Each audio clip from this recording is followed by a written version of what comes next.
أعوذ بالله من الشيطان الرجيم.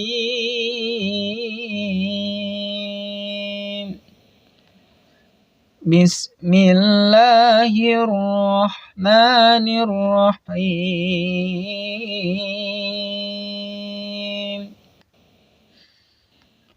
وصلى الله على سيدنا ومولانا محمد وعلى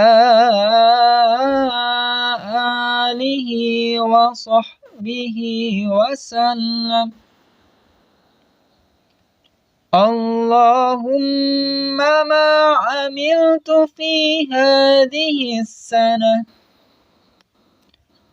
مما نهيتني عنه فلم أتب منه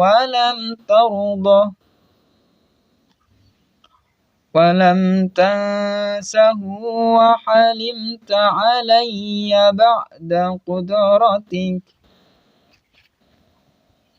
على عقوبتي ودعوتني إلى التوبة منه بعد جرأتي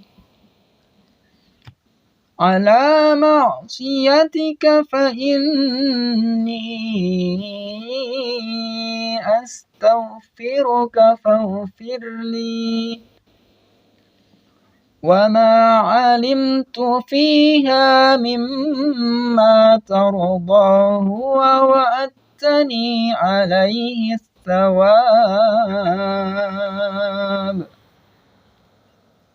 فأسألك اللهم يا كريم يا ذا الجلال والإكرام